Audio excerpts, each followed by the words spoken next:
Hello friends, welcome to my channel crazy knowledge with Sandipan Maurya. तो friends, आज के इस वीडियो में हम सभी लोग जानेंगे जल संरक्षण पर निबंध लिखना। क्या है जल संरक्षण पर निबंध लिखना? तो फ्रेंड्स, चलिए वीडियो को स्टार्ट करते हैं।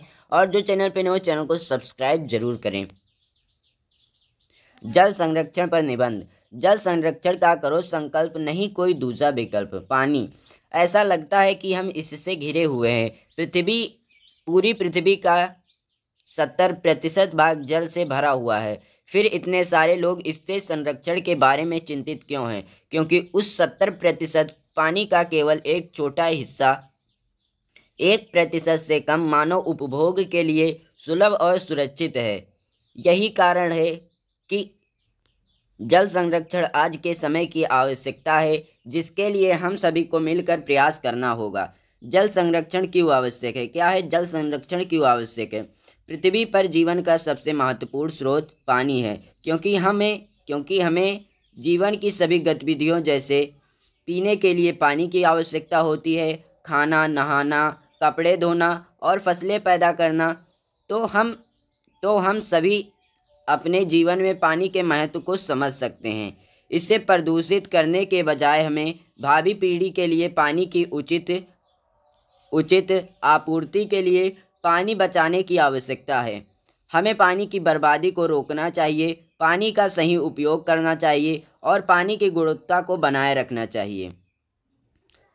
भारत में जल संकट। भारत में पानी की गंभीर समस्या है।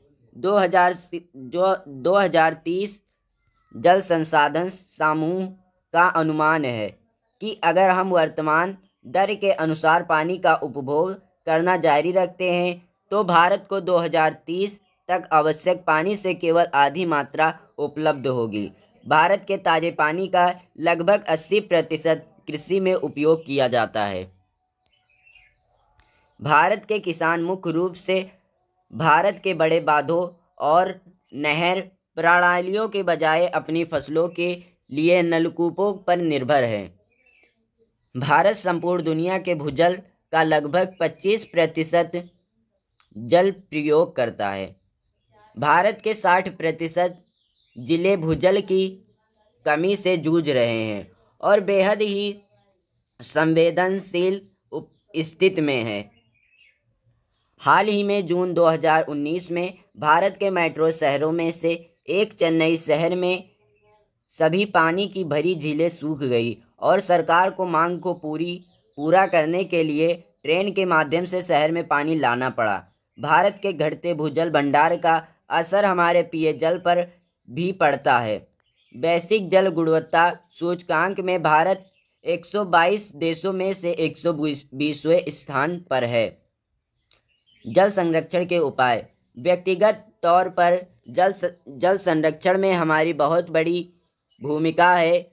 हम जल संरक्षण हेतु निम्नलिखित उपायों का प्रयोग रोजाना कर सकते हैं। हमें स्नान करते समय बाथ टब और शेवर का प्रयोग करने के बजाय बाल्टी का उपयोग करना चाहिए। वॉशिंग मशीन और डिशवॉशर को उपयोग पूरी तरह से भर कर किया जाना चाहिए। हमें जितना हो सके बिजली के उपयोग को कम से कम करना चाहिए, क्योंकि बिजली संयंत्र बहुत बड़ी मात्रा में पानी का उपभोग करते हैं। हमें अधिक पेड़ लगाने की आवश्यकता है और बगीचों में फूलों और सजावटी पौधों के अलावा विशाल पेड़ों को भी लगाना चाहिए। हमें सुबह सुबह और शाम को पौधों को पानी देना चाहिए। इस समय वाष्पीकरण कम मात्रा में होता है। वर्षा जल संचयन हम सभी को अनिवार्य रूप से प्रयास करने चाहिए। सब्जियों और सूखे खाद्य पदार्थों को धोने के लिए उपयोग किए जाने वाले पानी को नाली में न बहाकर उससे पौधों को पानी दे सकते हैं। सफाई करने के लिए पाइप का उपयोग न करके हम झाड़ू और पोछे का प्रयोग कर सकते हैं। हमें दांत साफ करते समय और बर्तन आदि धोते समय बीच में नल बंद करना चाहिए। हमारे किसानों को सिंचाई के उत्पन्न तरीकों को जानने की आवश्यकता है, ताकि वो खेती के लिए कम पानी का उपभोग करें। शुद्ध पानी के स्रोत में अनुपचरित अपशिष्टों को छोड़ने वाले उद्योगों के लिए कठोर दंड का प्रावधान समय की आवश्यकता है। निष्कर्ष के तौर पर हम यह कह सकते हैं कि हमारी धरती पर स्वच्छ जल केवल 1% बचा है। यदि हम इस प्रकार जल का दुरुपयोग करते रहें तो आने वाली पीढ़ियों के लिए जल स्वतः ही समाप्त हो जाएगा। अतः हमें जागरूक होने की आवश्यकता है और अपनी नैतिक जिम्मेदारी निभाते हुए सभी को मिलकर जल संरक्षण पर गंभीरता से प्रयास करना चाहिए। पानी बचाना ना भूलें, अन्यथा पानी आपको एक दिन भुला देगा। Please like, share, comments and subscribe my channel crazy knowledge with Sandipan Maurya.